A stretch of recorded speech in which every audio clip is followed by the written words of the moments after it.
In the vibrant state of Kano, the Skills for Inclusive Digital Participation (SIDP) program is bridging the digital divide by supporting communities with the tools to thrive in a digital world. Led by the British Council and powered by the commitment of implementing partners, this initiative is creating lasting impact from the ground up. At the core of the SIDP's success are the community-level trainers, CLTs, and expert-level trainers, ELTs, individuals embedded within the communities that they serve. Through this train-the-trainer model, they deliver practical digital skills to thousands while building trust and adapting to local needs. The initial idea behind SIDP project was during the COVID period in 2019 with the increasing need to expand the digital economy or the digital skills across different states in Nigeria. The target audience for the project are the people living with disabilities, young people, women and girls. The initiative fits within our wider work in the region in terms of gender and inclusion, particularly the work we do within our non-formal education portfolio, where we create opportunities for more marginalised groups, including women, young people and people living with disabilities, to access and develop skills, which in turn can improve their employability options. Some of the major challenges encountered during the design and implementation of the SIDP project was deciding and settling on Kano State what communities to work with in the initial phase of the project. We realized that we're not so conscious of people living with their disabilities when we come to design of our buildings. So that was a bit of a challenge. Finding a suitable venue was a challenge.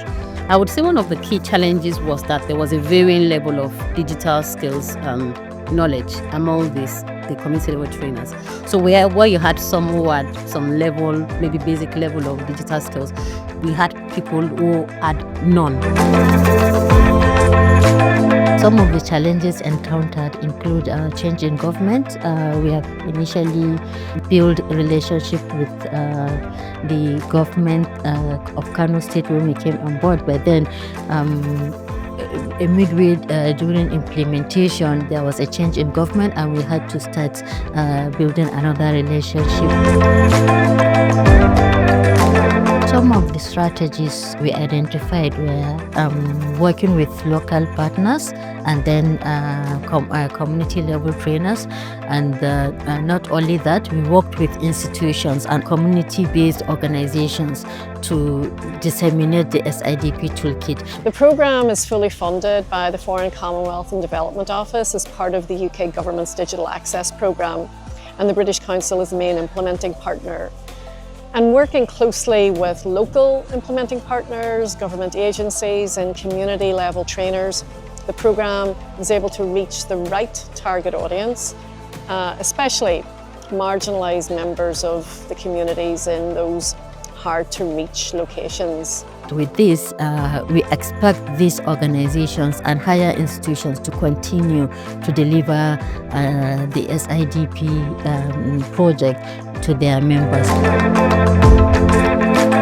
One of our main aims by 2030 is to make sure that in 20 different countries, particularly countries with low middle income countries, is that we can halve the digital divide, and millions, thousands of people being reached is one of the things that that we can say that we're using to close those numbers up. We worked with 4 indigenous implementing partners who in turn worked with 10 expert level trainers sourced from the British Council's pool of consultants, and the 10 expert level trainers alongside the 4 indigenous implementing partners worked with 100 community level trainers to design and come up with 3 key manuals. The involvement of community-based organizations as part of the design from British Council has really helped.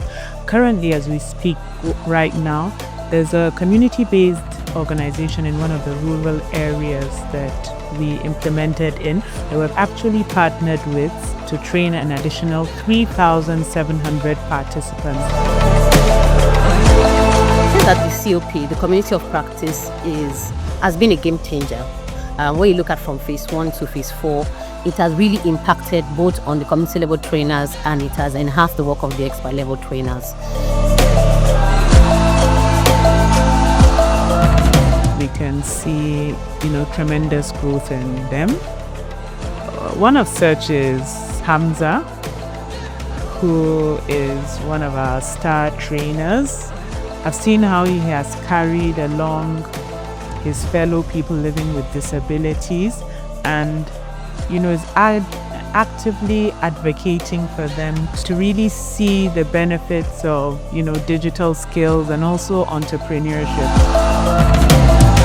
One of the beneficiaries who came in and had zero digital skills, zero digital awareness, to grow and watch him grow and transform to not only somebody who becomes adept at digital skills, he is able to train others, is able to grow his business, and is able to actually get on international platforms and make an exception of himself. As a result of the training, we have had learners that have gained employability after participating on the project. For example, we have a learner who gained employment with Abdallah Foods as social media manager.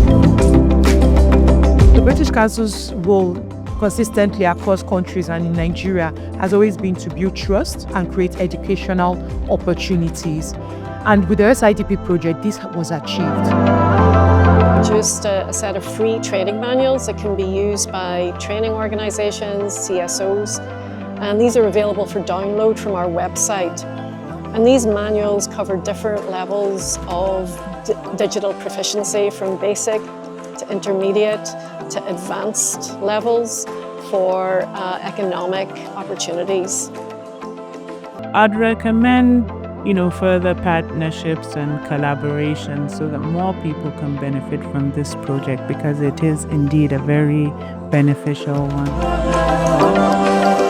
I think it's a very worthy cause, and I feel very honored to be a part of it, to do something that is worthy and impacts lives beyond what we can even see.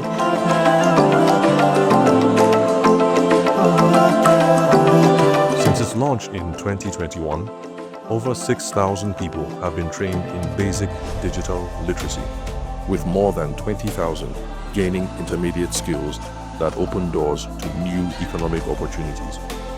These numbers reflect the strength of collaboration and the power of community-rooted delivery. SIDP's work in Kano is only the beginning. As the program expands to other locations, it continues to champion inclusive economic empowerment and access to technology, one skill at a time.